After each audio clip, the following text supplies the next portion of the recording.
Good evening, and welcome to my show. Watch it freely, and of your own free will. I am your humble host, Count Vigostein. There seems to be a familiar pattern with this review show, where we either review something that has to do with an ape, or something that has to do with Bela Lugosi. Well, my children of the night, I've decided, why not both? So my latest experiment will create a movie that has Bela Lugosi and an ape. And no, it will not be Bela Lugosi meets the Brooklyn Gorilla, I'm sorry. So, let's create our experiment. A dash of Bela Lugosi and a dash of a gorilla.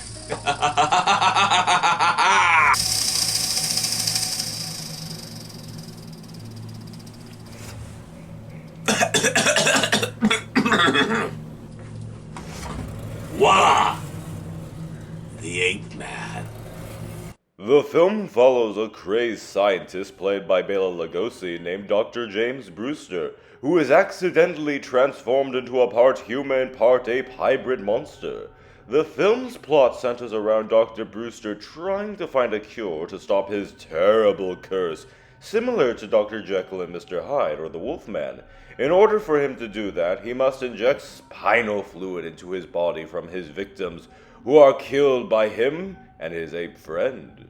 We see this film was redistributed by Favorite Films Corporation, which released such classics such as Nuki and Morbius, truly an oxymoron for the ages. The director, William Bodine, went on to direct many other terrible projects such as The Green Hornet, Lassie, and several projects for Walt Disney. Wait! I thought we didn't cover quality projects on this show. In all seriousness, William was a master of shooting projects short and cheap, which was what Tori was called in high school. I see the sound engineer is Glenn. At least it's not Glenn or Glenda. We start off with a shot of the Titanic, which foreshadows the disaster we are about to watch. A bunch of news reporters are awaiting the return of Bela Lugosi, who plays Dr. James Brewster, presumably named that because one needs a Brewster beer to get through this film. You're Dr. Randall, no? Yes? You're here to meet Agatha Brewster, aren't you? Well,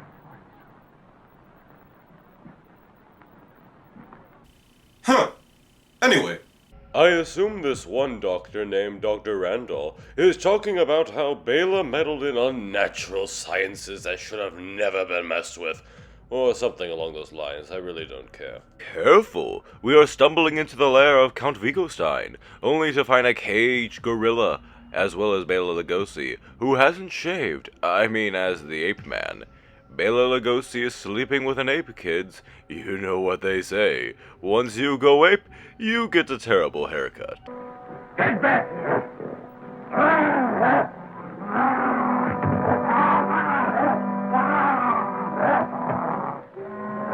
So much to unpack here. Bela has a growl-off with the gorilla, and we randomly cut to the sneaky guy peeking through the window. Why is the sneaky guy there?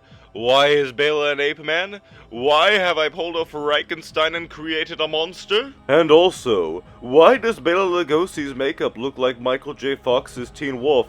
He doesn't look like an ape at all. He looks like he came on set and forgot to get a shave, a haircut, and just proceeded to act. Seriously, why can't he just shave? Well, I guess that scene is over. Glad nothing was accomplished. We're now back to the film His Girl Friday if it sucked. In other words, the Ape Man. The editor-in-chief of the newspaper company presumably wants photos of Bela, as well as photos of that masked menace Spider-Man. It's a slow day at the paper, as evidenced by all the journalists who are obsessed with this one scientist.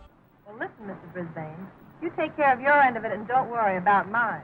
My pictures will be as good as your interview, and maybe a little bit better. Cocky little wench, aren't you? Well, I've had to hold my own against four brothers all my life. I guess I can handle a 4F like you.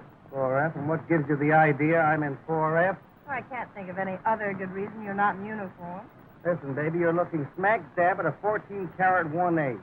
No dependence, physical... Oh, for God's sake! Stop the bantering and drive the damn car to the goddamn Ape Man! Meanwhile, back in the 1931 Dr. Jekyll and Mr. Hyde movie, Bela is concocting some horrifying concoctions that will no doubt feed his ever-growing banana addiction.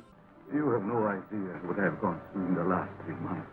You could say the same for the audience. Why does he even have a gorilla? Is that my gorilla assistant Janos? Maybe that's where he's been all these years. Oh no! She's playing Cardi B on the record player! Son of a witch! Even Bela is fed up with this movie. He's tearing his lab apart! But then he got an idea. An awful idea. Bela got a wonderful, awful idea.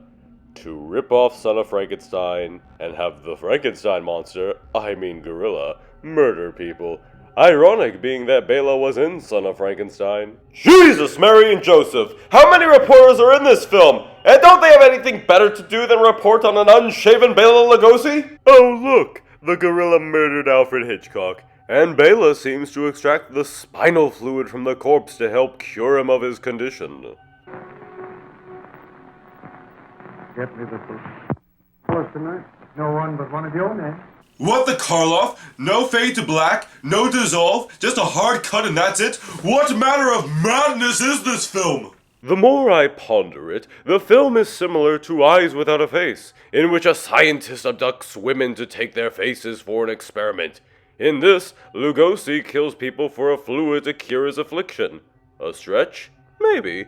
But you'd make stretches too if you were forced to endure such inhuman torment. Bela gets injected with his unholy medicine by Dr. Randall, does the jitterbug, and seemingly returns to normal. I mean, he's still hairy as hell, but his posture is fixed. A for effort, I guess. Or is it E for effort? Now there are 2 reporters looking at the house? They're multiplying! And, oh no! Bela is back to hunching over. He's the hunchback of horrible horror films. What ensues is a cheerfully tuned montage of Bela and the gorilla murdering people. It's almost like a buddy comedy of a man and his gorilla, where murdering hijinks ensue.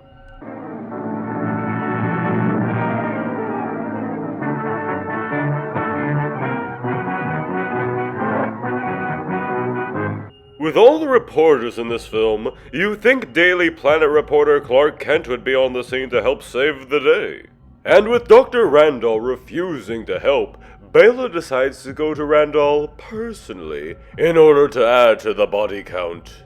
Is Randall trying to get himself killed? First he tries calling the police in front of Bela, then he destroys Bela's cure. It's like, what are you expecting to happen, my guy? And now you're dead. Wonderful. Anywho, 2 reporters sneak into the house, and you can tell something bad is going to happen because the music sounds spooky.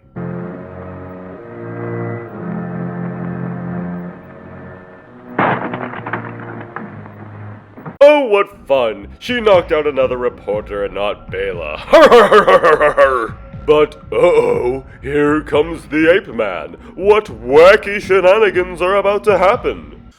What is this movie that has been unleashed upon this world? What? What? What? Okay. Okay. Okay. So the ape turns on his friend Lugosi because he was trying to hook up with another girl. Amy angry. And now the gorilla's after the reporters! Shoot him! Shoot the Ape Man! It was beauty killed the beast. Actually, bullets. Lots of bullets. Bela is dead, the gorilla is dead. What else could go wrong? Don't be a chump. Hey, what are you doing in my car? Who are you anyway? Me? Oh, I'm the author of the story. Screwy idea, wasn't it?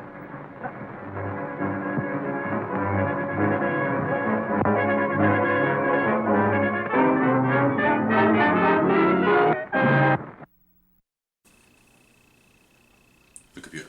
Give me the computer.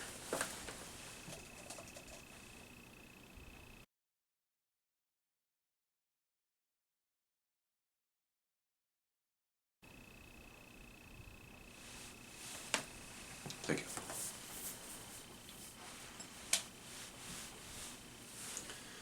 It's Vigostein, Lord Dracula. Vigostein, Brock, Jr. I come before you, humbled and infuriated, to ask you for one thing. I want you to curse Ralph Littlefield. Oh, he's dead? Alright, moving on.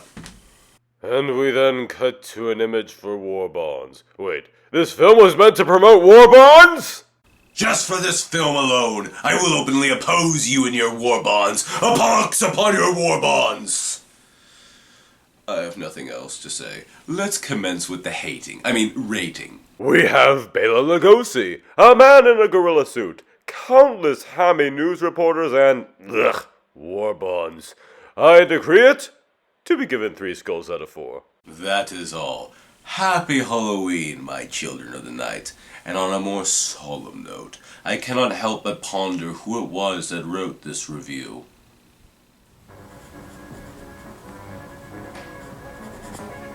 Hi, I'm the author of this review.